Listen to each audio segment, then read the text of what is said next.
Assalamu alaikum wa rahmatullahi wa barakatuh. What's going on, YouTube? This is Meadcast. Just decided to make a video.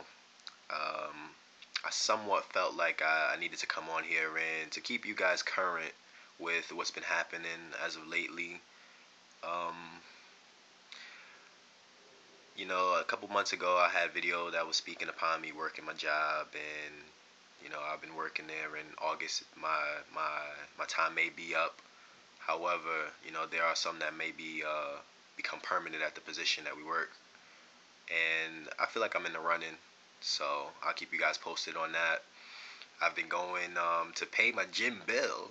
I've been going to pay my gym bill, but I haven't been going to the gym as frequently as I would like to. So I'm trying to work on that even. But a good thing is now that my gym is going to be open, I think like 24/5, Monday through Friday, you know.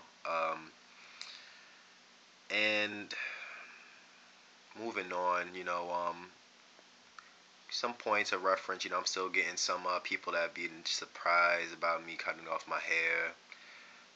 And people are now getting used to seeing me just, more or less uniformed, or more or less with the distinguished Islamic look, with a shaved head and a trimmed mustache and such.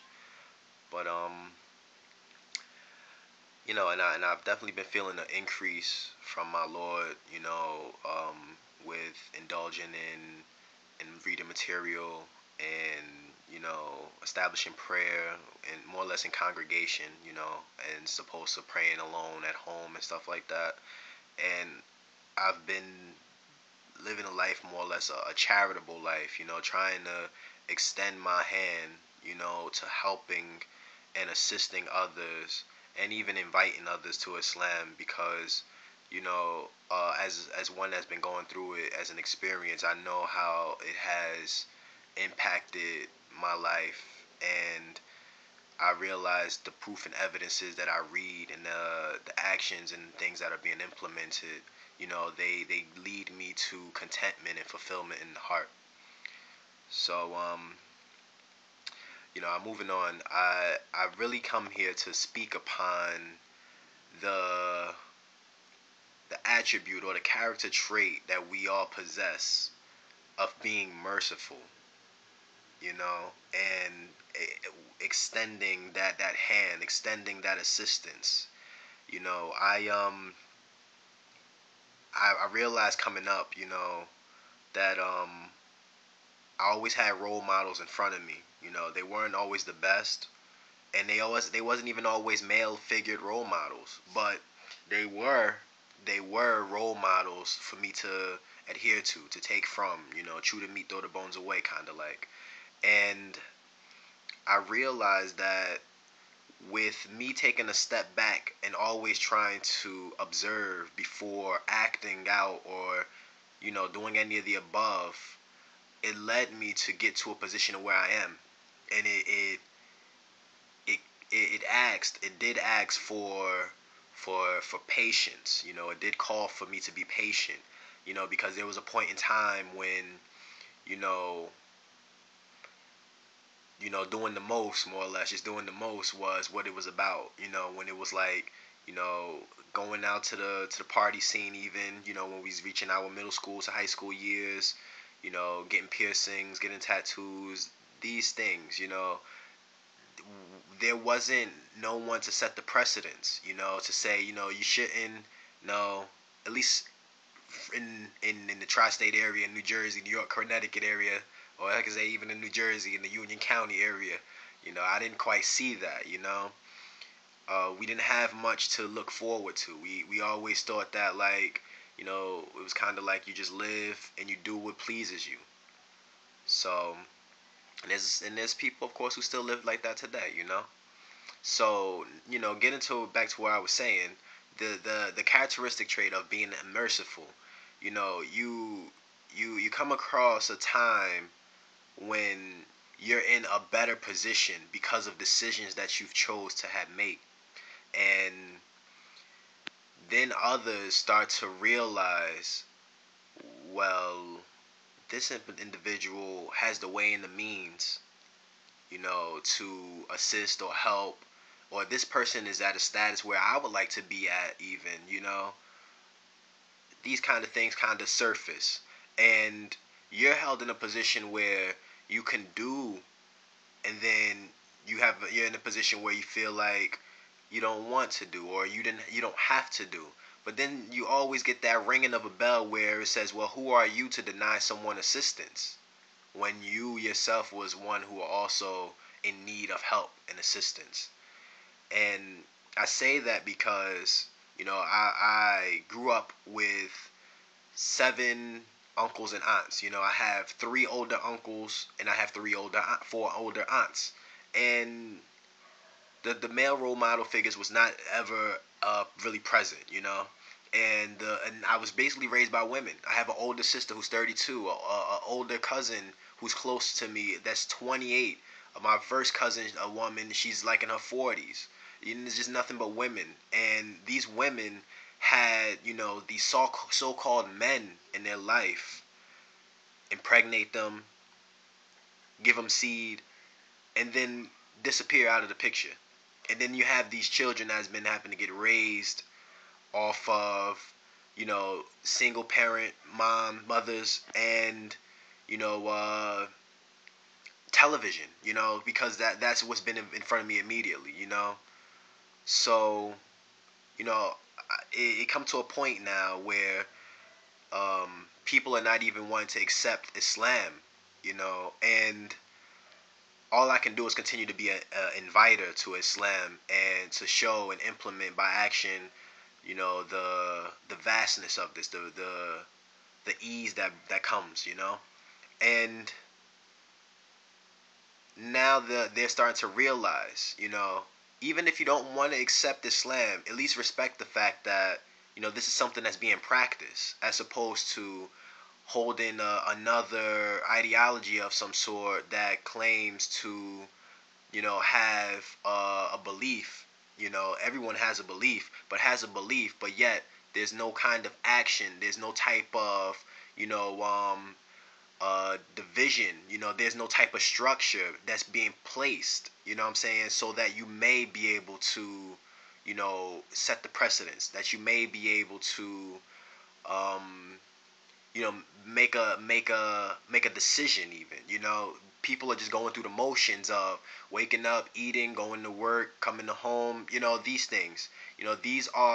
This is just like how we settle for our children to just achieve academically, but then when it comes down to still structuring them morally, we are we fall short because we don't have what we need in place for their spiritual growth.